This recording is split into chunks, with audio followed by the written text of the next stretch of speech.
민수기는 이스라엘 백성들의 광야의 생활을 보여주는 책이다라고 말씀을 드렸습니다. 그래서 거친 광야 생활에서 이스라엘 백성들을 무사히 인도하신 또 보호하신 그 하나님의 이야기, 하나님의 그 신실하신 사랑에 대해서 말해주고 있는 것이죠. 1장에서는 하나님께서 모세에게 인구조사를 명령하셨습니다. 그래서 그에 따라서 인구조사를 실시한 장면들이 나오게 되었습니다. 우리가 그때 눈여겨볼 것은 특별히 20살 이상 되는 장정들을 전쟁에 나갈 수 있는 그 장정들의 수를 계수하라고 말씀하지 않았습니까?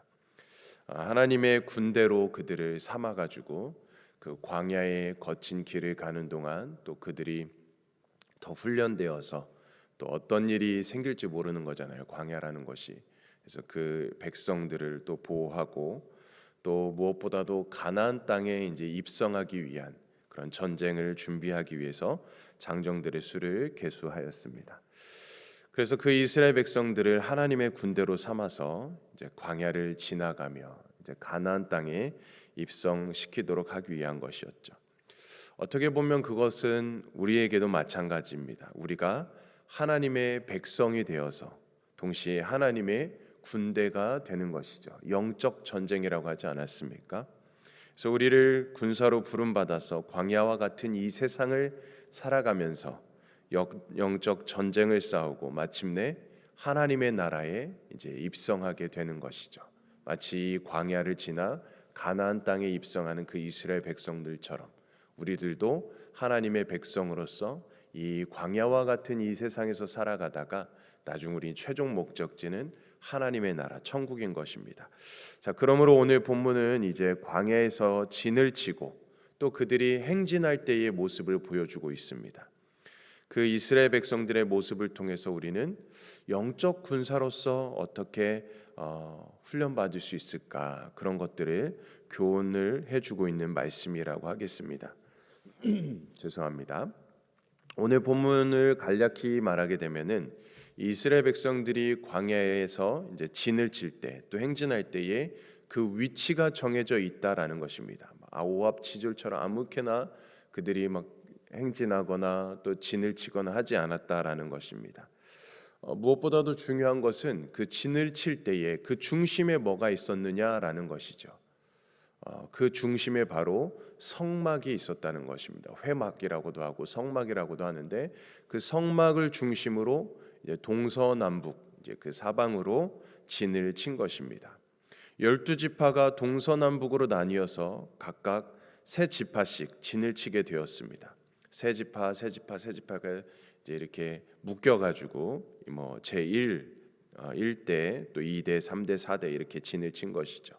먼저 성막의 동쪽에는 유다 지파를 우두머리로 해서 이사갈과 수불론 이 세 지파가 진을 치게 되었습니다. 동쪽. 또 남쪽에는 르우벤 지파를 우두머리로 해서 시므온과 갓 지파가, 또 서쪽에는 에브라임 지파를 우두머리로 해서 므낫세와 베냐민 지파, 그리고 성막 북쪽에는 단 지파를 우두머리로 해서 아셀과 납달리 지파가 진을 치게 되었습니다. 지금 오늘 2장의 말씀을 지금 이렇게 간략히 요약해서 말씀드리고 있는 것입니다. 그리고 성막 주위에는 그러니까 이렇게 네 군데로 12지파가 진을 치고 그 안에 이제 중심에 성막이 있잖아요. 이 성막 주변으로 또 이제 진을 치는데 거기에는 이제 제사장들 그리고 레위 지파가 진을 치게 됩니다. 회막 동쪽에는 바로 동쪽에는 모세와 아론들의 아들들 즉 제사장들이 진을 치게 됩니다. 그리고 나머지 방향에는 레위 지파가 진을 치게 됩니다. 레위는 아들이 3명이 있습니다. 고앗, 게르손, 무라리입니다.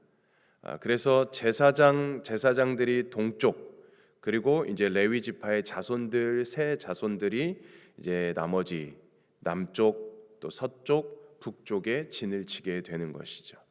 이 레위 지파들은 성막을 관리하는 일을 했습니다. 우리가 아는 것처럼.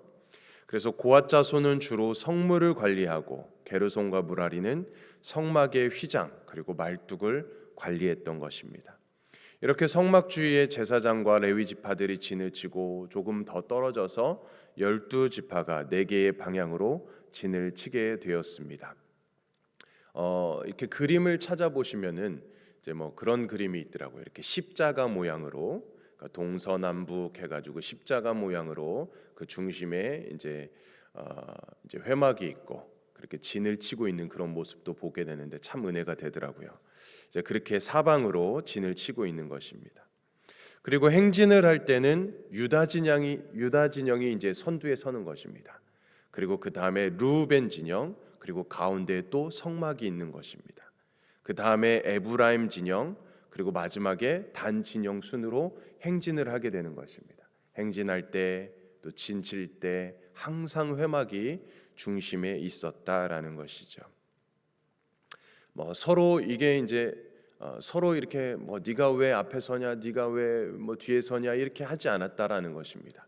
하나님께서 정해 주셨기 때문에 그대로 따라가는 것입니다. 이러한 진의 모습을 위치를 보면서 우리는 이제 이런 교훈을 얻을 수가 있는 것이죠. 먼저는 이스라엘의 진을 치건 행진할 때 항상 가운데에 무엇을 두었다? 회막, 성막을 두었다라는 것입니다. 2절 말씀을 같이 한번 보게 되면은 2절 말씀에 이렇게 기록됩니다. 이스라엘 자손은 각각 자기의 진영의 군기와 자기의 조상의 가문의 기호 곁에 진을 치되 성막을 향하여 사방으로 치라. 네, 회막을 향하여 사방으로 치라 이렇게 말씀하고 있습니다. 이것은 이스라엘의 한가운데에 하나님이 계시다, 하나님의 임재를 상징하고 있는 것이죠. 이를 통해서 이스라엘은 항상 하나님을 중심에 두고 그들의 마음에 중심에 두고 살았다라는 것을 보여주고 있는 것입니다. 하나님께서 늘 항상 이스라엘과 동행하고 계심을 보여주고 있습니다. 오늘 우리에게도 하나님 중심, 우리 예수님 중심의 생활이 참으로 중요하다라는 것을 보여주고 있는 그런 귀한 말씀입니다. 그래서 성막을 통해서 자기 백성과 함께 계신다는 것을 보여주셨던 이 하나님께서는 마침내 예수 그리스도를 보내주시지 않았습니까? 그리고 그 예수님께서 성령님을 보내주셔서 오늘날 살아가는 우리 그리스도인들의 백성들에게 친히 임재해 주시고 우리의 모든 삶의 날마다 함께해 주시는 것이죠. 우리가 이 하나님을 진정 우리의 삶의 중심에 모시고 순종하며 우리가 살아간다면 우리는 영원한 그 하나님의 나라까지 들어가기에 흔들림 없이 전진해 나아갈 수 있는 것입니다. 마치 이스라엘 백성들이 가나안 땅에 가는 것처럼, 아까 서두에 말씀드린 것처럼 흔들림 없이 늘 우리가 하나님을 마음의 중심에 모시고 살면 그렇게 하나님의 나라에 들어갈 수 있는 것이죠. 이스라엘 백성들은 가나안을 향해서 가야 됐기 때문에 광야에 정착할 수 없었습니다. 그래서 그들은 이동에 알맞은 진을 치고 살았던 것입니다.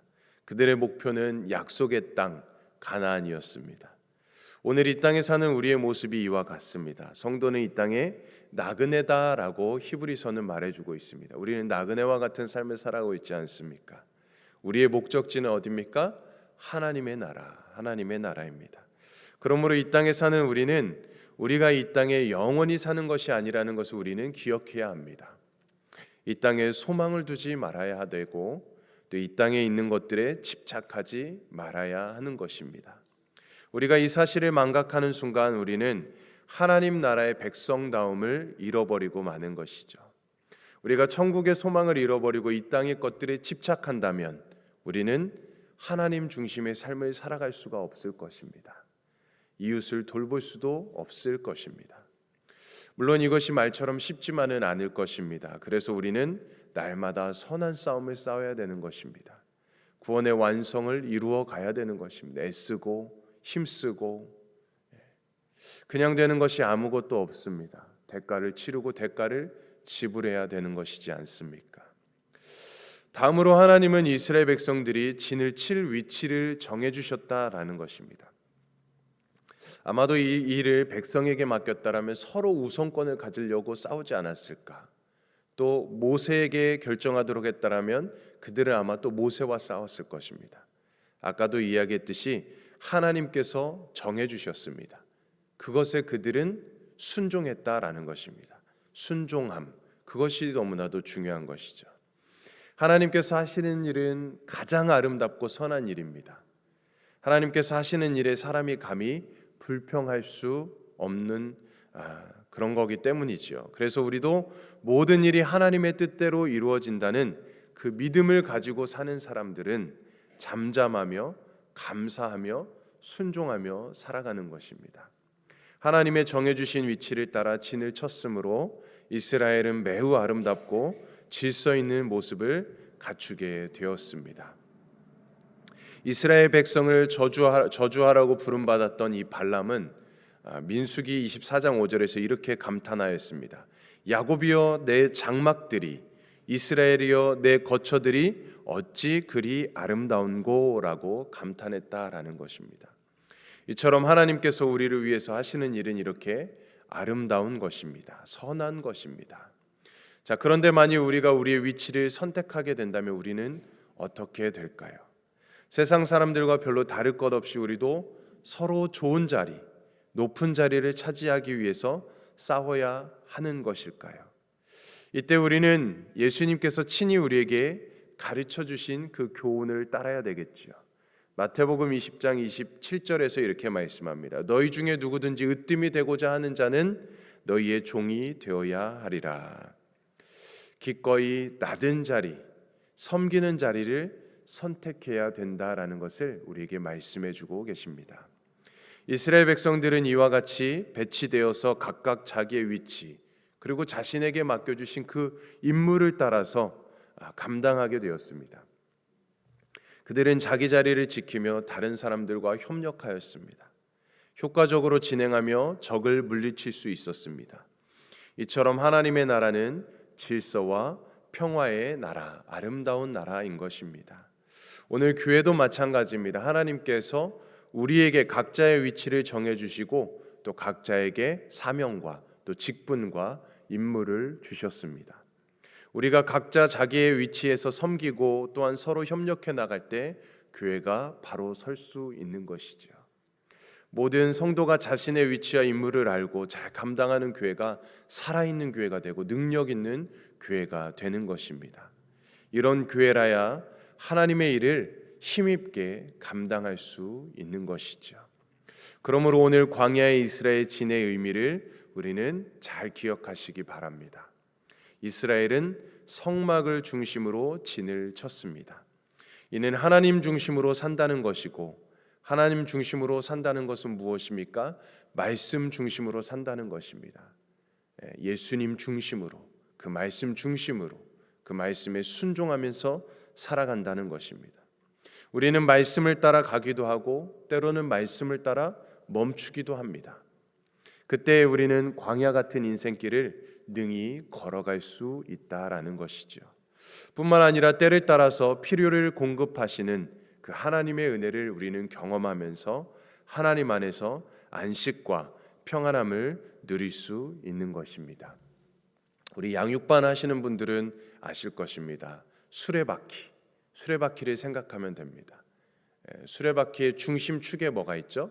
예수 그리스도입니다. 예수님 중심, 하나님 중심으로 살아가는 것. 그리고 그 중심 곁에 이렇게 싸고 있는 그 살이 6가지가 있죠. 뭐죠? 예배, 말씀, 기도, 교제, 섬김, 증거입니다. 그리고 그 주변을 또 마지막으로 싸고 있는 게 뭡니까? 이 바퀴, 뭐죠? 순종입니다. 순종. 아주 제대로 배우셨네요, 우리 권사님. 순종. 그 수레바퀴가 제대로 돌아가려면 그 중심에 예수님, 그리고 6가지, 그리고 순종이 있어야 되는 것입니다. 사랑하는 우리 성도님들, 광야와 같은 이 세상을 우리는 살아가고 있습니다. 그리고 우리는 그 광야와 같은 세상 속에서 또 우리 가정을 이루고 또 교회 안에서 성도로서 또 주님의 길을 걸어가고 있습니다. 무엇보다도 우리는 마음의 중심에 하나님이 되어야 될 것입니다. 세상의 세상적인 것, 그것보다도 늘 하나님 중심으로 살아가게 해주십시오. 늘 예수님 중심으로, 성령님 중심으로 살아가게 해주십시오. 우리의 기도의 제목이 되어야 될 것입니다. 또한 각자의 자리를 잘 지키시면서 예배를 소중히 여기시고 말씀과 기도 생활, 또 증거하는 전도, 또 교제하는 것, 섬기는 것 소홀히 하지 아니하시고, 또 각자 맡겨주신 사명 잘 감당하시면서 순종하심으로 또 날마다 여러분들의 삶과 가정과 교회에 하나님 중심으로 또 하나님의 세우신 질서를 따라서 또 오늘 하루도 힘차게 승리하며 살아가기를 주님의 이름으로 간절히 축원드립니다. 아멘. 우리 함께 기도하겠습니다. 하나님 아버지, 광야와 같은 인생길에 하나님의 말씀에 순종하며 살아갈 수 있도록 은혜 베풀어 주심에 감사드립니다. 오늘 말씀을 통해서 하나님의 사랑과 은혜 그리고 조직과 질서의 중요함을 깨닫게 하시니 감사드립니다. 하나님께서 이스라엘 백성들을 사랑하시고 아끼셨듯이 오늘 우리의 이름을 아시고 불러주시며 또 우리를 기억하여 주시고 우리를 소중히 여겨주심에 감사를 드립니다. 그 은혜와 사랑을 의심하지 않고 신뢰하며 날마다 주님의 길을 걸어가는 우리의 삶이 되게 하여 주시옵소서. 앞서는 위치에 있다면 교만하지 아니하게 하시고 주님께 더욱 능력을 구하며 담대할 수 있게 하시고 따라가는 자리에 있다면 더욱 겸손히 맡겨진 자리에 충성할 수 있도록 도와주시옵소서. 어느 위치에서든지 우리에게 맡겨주신 그 주님의 부르심에 합당한 삶을 살아가게 하시고 직분에 충성할 수 있는 주님의 종들이 되게 하여 주시옵소서. 그리하여 주님의 교회가 아름답게 세워지게 하시고 건강하게 세워지게 하시고 하나님의 나라가 더욱 확장되어 가도록 역사하여 주시옵소서. 오늘도 눈을 들어 하나님을 바라보며 주어진 삶의 자리에서 예수님의 십자가를 붙잡고 하나님 중심, 예수님 중심으로 충성되이 살아가고 담대히 따라가는 증인으로 삶으로 드려지게 하여 주시옵소서. 감사드리며 예수님의 이름으로 간절히 기도드리옵나이다. 아멘. 오늘은 우리 남미 지역을 위해서 기도하는 날입니다. 우리 멕시코 라준영 방주희 선교사님과 아르헨티나 김우진 박경희 강기한 이옥 선교사님 귀한 선교 사역을 위해서 우리 함께 기도해 주시고 또한 한 주의 삶 가운데도 주님 동행하여 주시고 하나님 중심, 예수님 중심으로 살아가는 우리의 삶 될 수 있도록 또 우리의 가정, 또 우리 교회를 위해서 기도해 주시고 또 여러분 개인 기도 제목을 가지고 이 시간 주님의 이름 한 번 외치며 간절히 기도하겠습니다. 주여